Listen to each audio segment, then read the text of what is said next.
Know who, know why. And the passage we're at, or chapter we're in, is Hebrews 6. And everything has a beginning. And we've covered this thought before. It doesn't stay at that beginning, it's expected to grow.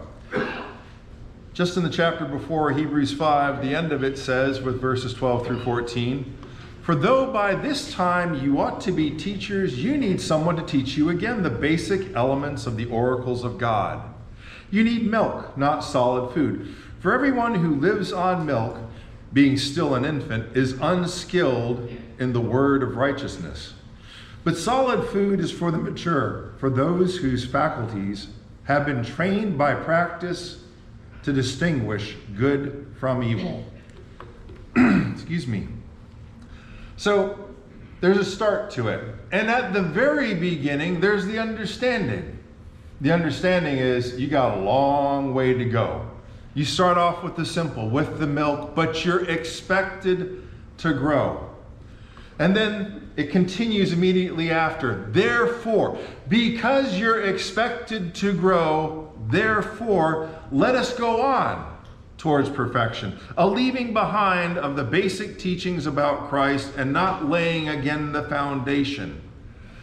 Not saying that that isn't important, saying that don't get stuck there.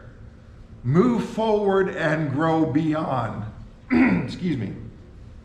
4, verses 4 through 6. "For it is impossible to restore again to repentance those who have once been enlightened and have tasted the heavenly gift and have shared in the Holy Spirit and have tasted the goodness of the Word of God and the powers of the age to come, and then have fallen away, since on their own they are crucifying again the Son of God and are holding him up to contempt." You might have noticed I did a little bit of a jump there because I wanted to show a huge contrast. We start out as the itty bitty baby. It's supposed to be on milk, but it's supposed to grow. Who's the audience? Those who are still on milk, who ought to be teachers by now. Those who haven't grown. If they haven't grown, are they in that other group we just read about? Those who have tasted, those who understood, those who know and can reject. No, they're not. Because they're still on the milk. They haven't matured. We need to understand this passage is, it's complicated. It's complicated because the ones receiving it aren't at this point. And the problem is then you've got two types of ignorance. One, they lack the knowledge. They are on the milk. They haven't grown. Two, sort of that a little knowledge is a dangerous thing. Unfortunately, sometimes people who have some knowledge think they've got it all. And because they think they've got it all, they can be in a really dangerous spot. Because a lot of times what occurs then with that little knowledge is adding on their own opinion and a whole lot of rationalization. At that point in time, imagine over the hilltop, sandcastle, same thing. We understand and can look at that and say, no, there's a huge difference. Because for us as adults, even as kids, a sandcastle is a sandcastle. It's not a mansion. I'm not going to set up my household inside of a sandcastle. Why? Waves come, it's going down. I know. I build sandcastles every time I go to the beach just so they can get knocked down by the waves. And if it's not knocked down by the waves, it's going to be knocked down by those big old bulldozers that come out and level out the sand every night. There's a huge difference between a mansion and a sandcastle. Unless you're like that little guy in the back there. No, man, it's a sandcastle, yeah! Because he doesn't know any better. But we expect him to grow up and understand more. And before we move into a harder example of that, I have a volunteer. Mr. Landon, can you come up here now? This side, that way you're in camera view so that our home viewing audience can see your lovely face and all that. I already verified a little bit ahead of time, so yes, he's been coached a little bit. Only coached and told, tell the truth. So, have you shot a bow before? Yes. Yes, he's shot a bow before. It was a compound bow? Yes, okay. Now, have you done an excessive amount of training in the compound bow? He's not done an excessive amount. Everybody here believe him? Okay, we have a believing audience. So, if I told you, if you want to be the world's best archer, I've got the bow for you, and I've got the plan for you. 4 years from now, you'll be in the Olympics. Fact is, follow the plan, follow the instructions. Every Olympic, up until when you finally die, you'll win. Is that something you'd be interested in? Okay, now, he's definitely interested in that. I would be too. If I took him outside right now, because you've all heard this. If I took him outside, took out the bow, and I said, okay, and I walked down to the other end of the parking lot, and I put up a target. Said, I want you to do 3 things. 1, you got the desire to be this world awesome archer? Okay, he's got the desire. 2, you can only ever use this bow and this set of arrows to succeed at what I'm going to have you do. You won't accept that restraint? Okay. 3, accept the fact that it might not feel comfortable to begin with, but the longer you practice doing this, the comfortable confidence is going to come. Although right now, God is giving you the power to do what you need to do. He takes the arrows. I say, okay, you see the one over here on this target? It's the outside big circle. I want you to hit the one. He pulls back. He lets it fly. He hits the number 1 dead center. Okay, that was a warm-up. Let's move on to something more advanced. See the number 2 here? You get what you're doing? What are you doing? Going up. He's going up. He's hitting number 2. He hits number 3. He hits every number dead center, and I say the last one, okay.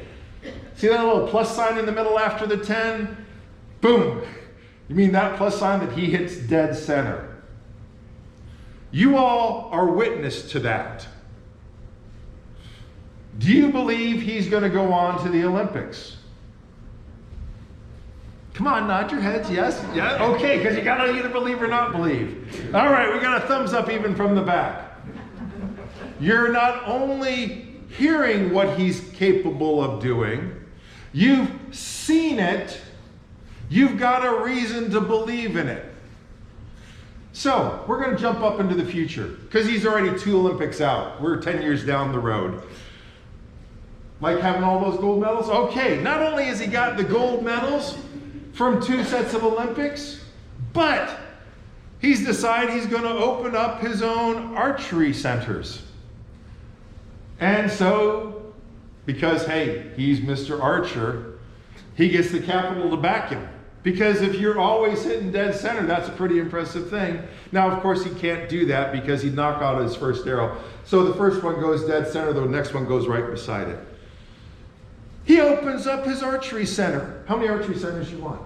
10. 10. He opens up 10 archery centers in just 4 years. Because it takes a while to build them. And he's got to go out and make sure that they're all the good things that he says they are. So, he's got 10 archery centers. And hey, you'd like a lot of clothing modeled after you, right? That makes you look good and makes everybody else look as good as you. So, he's agreed. Now he gets the clothing line. That only takes 6 months, so he's got his own clothing line out there. Okay, hey, you're an archer, right? Yeah. You use a bow, right? Yes. How about if we make your custom bow just for you, your specs and all that? Sound good? We're going to make it look really cool. No. You don't understand. As much money as your archery center is bringing in and your clothing line is bringing in, we can bring in even more money if you start endorsing archery equipment because you're Mr. Archer. You understand you've gotten through 3 Olympics already. Isn't that enough gold? Okay, we got a wise guy up here who thinks he's not going to do a custom bow. I don't know why. Actually, you all do know why. There was a stipulation. I'm thankful he's got the conviction to follow through on what he knows is right. Because the person we're going to read about next lacked that conviction. Thank you. Now, remember all of what happened. Now, because when he went out there and shot, did he get shaky, quaky, and become somebody totally different beyond his own control? Or was it just himself pulling back and letting it fly? You all saw it. He just pulled back and let it fly. Keep that thought, all of that in mind. Because we're going to run into a translation issue. Need to think about what he did all the way. So in 1 Samuel chapter 10, verses 1 and 2. Samuel took a vial of oil and poured it on his head. We're talking about Saul. Kissed him and said, "The Lord has anointed you ruler over his people Israel. You shall reign over the people of the Lord, and you will save them from the hand of their enemies all around. Now this shall be the sign to you that the Lord has anointed you ruler over his heritage. When you depart from me today, you will meet two men by Rachel's tomb in the territory of Benjamin at Zelzah. They will say to you, the donkeys you went to seek are found, and now your father has stopped worrying about them and is worrying about you, saying, what shall I do about my son?" Okay, you're being given the kingdom. Israel hasn't had a king, but God is now making you a king. Who's doing it? God's doing it. Doing what? Making you something that hasn't existed before. Israel hasn't had a king, but you're about to be it. What was he going to do? He's going to become Mr. Archery. Something that hasn't existed before. But God's the one that's making it happen. And so that you can know this is really going to come true, those donkeys you're looking for, they're already found. And you're going to find that out when you run into your dad's other servants who were out looking, and now we're out looking for you because the donkeys are found, but you're lost. There's proof. He goes out. He pulls back. He lets fly. 1, 2, 3, 4, 5, 6, 7, 8, 9, 10. The plus sign in the center. No misses. Maybe not comfortable because this is the first time he's been shooting archery in a while, but there's a reason to believe. And it's not just a reason to believe right there. Jumping down a little bit farther in chapter 10. After you shall come to Gebeth Elohim, at the place where the Philistine garrison is. There, as you come to the town, you will meet a band of prophets coming down from the shrine with harp, tambourine, flute, and lyre playing in front of them. They will be in a prophetic frenzy. Then the Spirit of the Lord will possess you, and you will be in a prophetic frenzy along with them and be turned into a different person. Okay, here's where the problem occurs in the text. That word possess. The Hebrew word is saleach. It means to prosper, to bring to a successful issue. The NRSV has the worst translation possible in it as far as using the word possess. Because what does possess mean? Takes over. He didn't get taken over out there. He just took back and let it fly. Good things happened. He hit the number 1, the 2, the 3, 4, 5, 6, 7, 8, 9, 10, the plus. Good things were being brought about, and yet even better was to come. He hit what he was aiming at. He was going to go on to the Olympics. Saul was anointed already before the people even know he's going to be king. But so that he can know it's going to come true, first off, the donkeys. Excuse me. Second, he prophesies. He's showing it big time.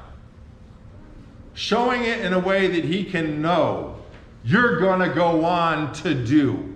Why? The power of God is with you mightily. Who's in control when the power of God is with him mightily? Saul is still in control. Just like when he drew back and let it fly, he was still the one making the choice to desire to become the world's greatest archer. There was something extra there because he hit 1, 2, 3, 4, 5, 6, 7, 8, 9, 10 in the plus. And we all realize, wow, you don't just out and do that without having much background in it at all. By the power of God, oh yes you do. Was the power of God with Saul? Yes, the power of God was with Saul. Farther down in chapter 10. A man of the place answered, "And who is their father?" Therefore it became a proverb, "Is Saul also among the prophets?" And I changed the color of this, and I've been changing it each time, because we're going a bit deeper each time. He recognized what Saul didn't. Where was the power coming from? Coming from God. When he hit 1, 2, 3, 4, 5, 6, 7, 8, 9, 10 plus, were you thinking, oh, I am so awesome? Or were you thinking, wow, this is cool because I'm doing something I couldn't do just 5 seconds ago? He's up with the I'm cool. This is awesome. He recognized, I got the potential. Because if you did 1 through that plus, are you going to the Olympics? I got a weak nod back there.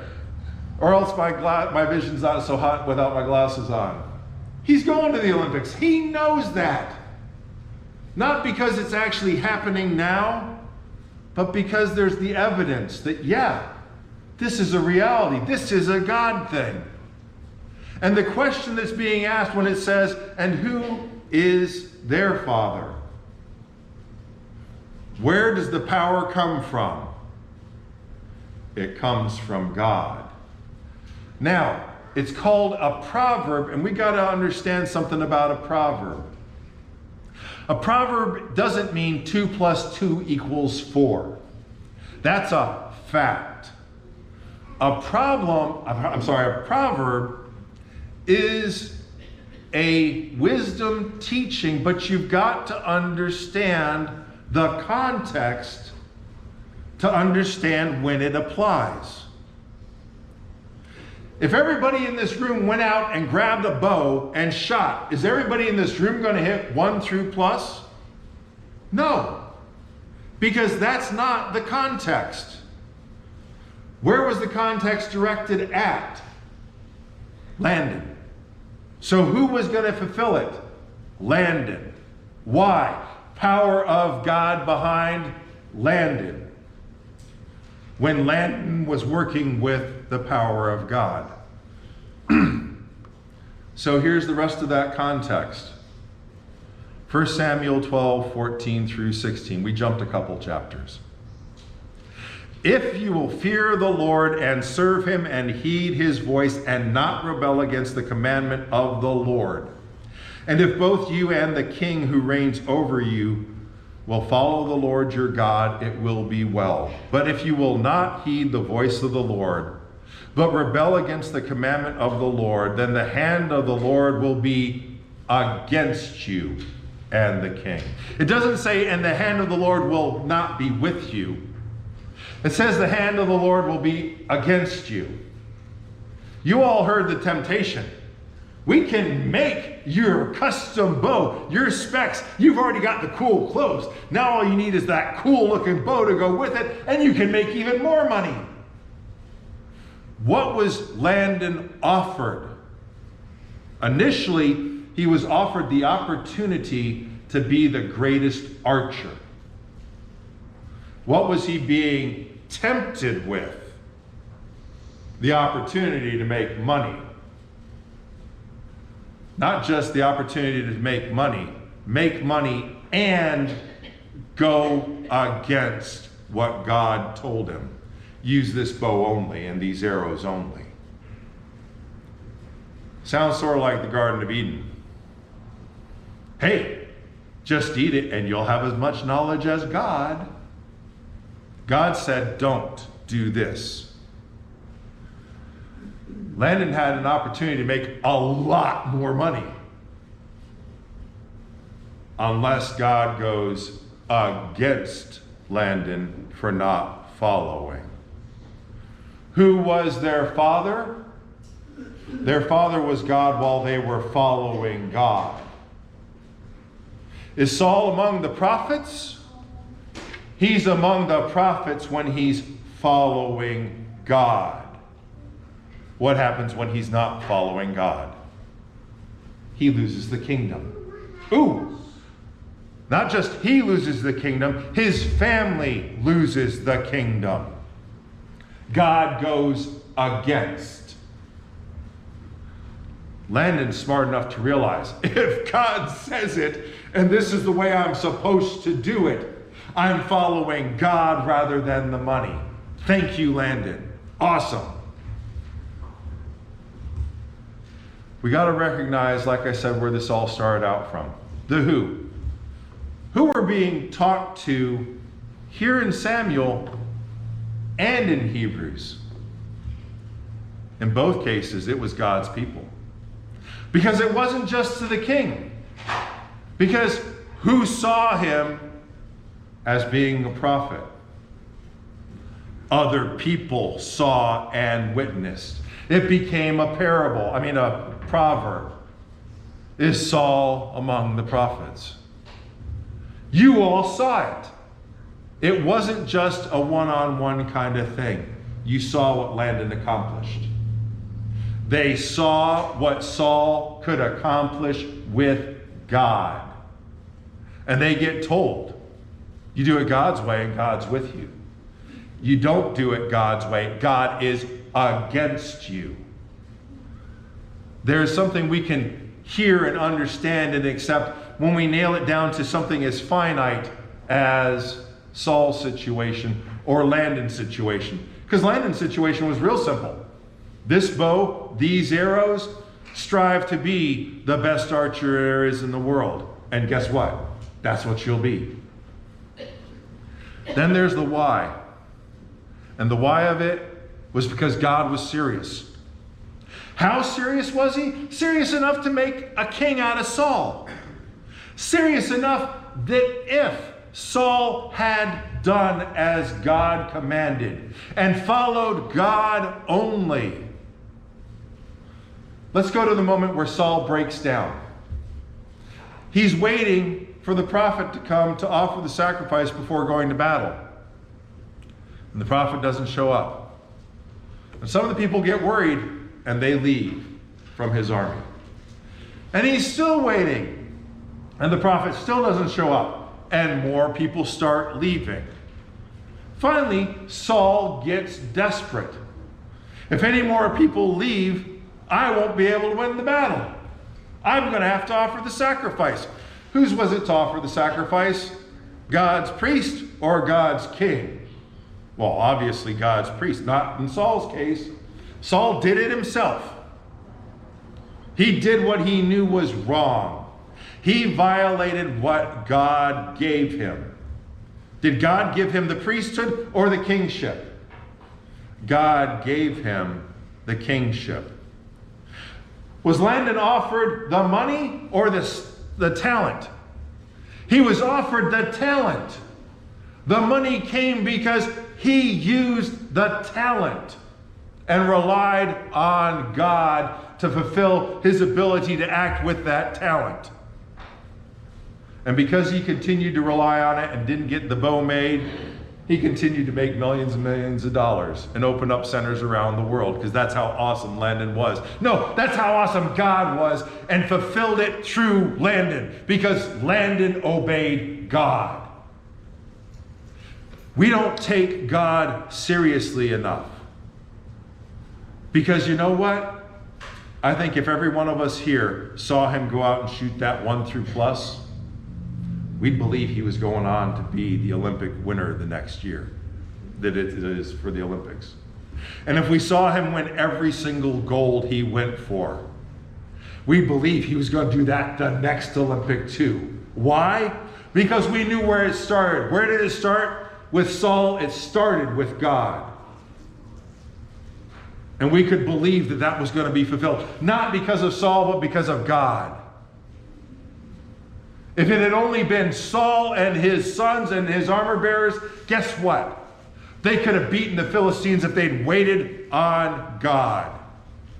Because God has that kind of power.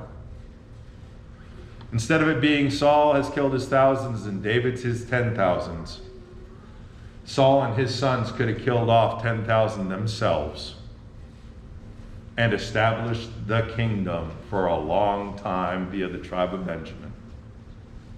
But they weren't relying on God and taking God seriously. It's not a matter of God was serious. God is serious the same way today, right now. How serious is God?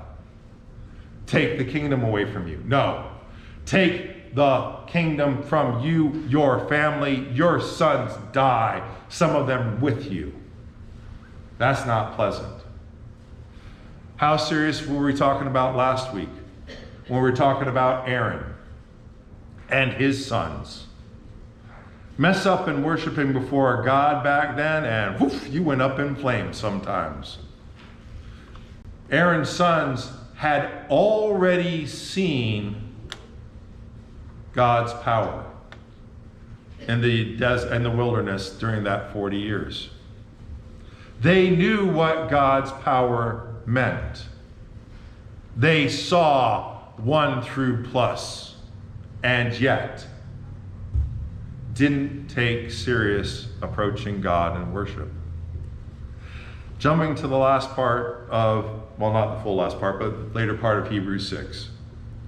Even though we speak in this way, beloved, we are confident of better things in your case. Remember who we're talking to. Those who were still on the milk. Those who had not started to grow the way they should have been. Things that belong to salvation. For God is not unjust. He will not overlook your work and the love that you showed for his sake in serving the saints, as you still do. Did God have the power to make and keep Saul as king? Oh yeah. Did God have the power, does God have the power to make Landon the best archer in the world that they've ever seen? Oh yeah, God's got that level of power. Don't doubt God. He's still ready to act on our behalf because he's that serious about, what was the word used? Salvation. Then there's the other half. 11 through 12. And we want each one of you to show the same diligence so as to realize the full assurance of hope to the very end, so that you may not become sluggish, but imitators of those who through faith and patience inherit the promises. And I want to back up for a second. Same diligence. Was Landon going to give up his bow for a new bright shiny? No. Landon understood the seriousness of what he'd been offered, of what he already possessed. How serious is our salvation? And are we going to be as diligent in seeking to maintain our salvation as Landon was in seeking to be the world's greatest archer? Because the who that we're talking about are those who through faith and patience inherit the promises. God's promise of eternity with him. And I'm coming back to what I hit on last week. Hebrews 13:7. Remember your leaders, those who spoke the word of God to you. Consider the outcome of their ways, of their way of life, and imitate their faith. What is it saying? Take it seriously. Look to those who've taken it seriously. Follow Landon's example. Don't allow anything to get in the way of succeeding at what you find to be really important. If I could win every single gold medal and hit the target dead on every time, I so would be out there shooting and putting up the centers and everything else that goes along with it. Why? Because in doing what I know to do right, I will succeed. And we're talking God here. And that brings up that question, why? And the answer to why follows right after the other verse. We read 7, verse 8. Jesus Christ is the same yesterday, today, and forever. God is the same yesterday, today, and forever. He wants us to succeed. He will empower us to succeed if we are diligent to grow beyond the milk. If we are diligent to seek Him on His terms. If we are diligent to obey Him in all that He is given us. I'm not saying perfection, I'm saying striving, diligent, making that effort. We don't want to be ignorantly enlightened and think we've got it, but we want to become fully and truly enlightened because we're taking the time to go into this word. We're taking the time to examine those who've gone on before, consider the outcome of their ways, to be the shepherd that the sheep that respond to the shepherd's voice, to be those who truly are Christian, not in just all that we do, but in all that we are. Seeking to make Him Lord of our life, Lord, the one in authority. That begins by taking Him on in baptism, but it doesn't stop there. It's like we've been saying here. Being diligent to continue. Because it wasn't enough to hit 1 through plus. He had to continue to do what he was called to do from the beginning. If you need to take on Christ in baptism or you need the prayers of the church, you're more than welcome to come as we stand and sing.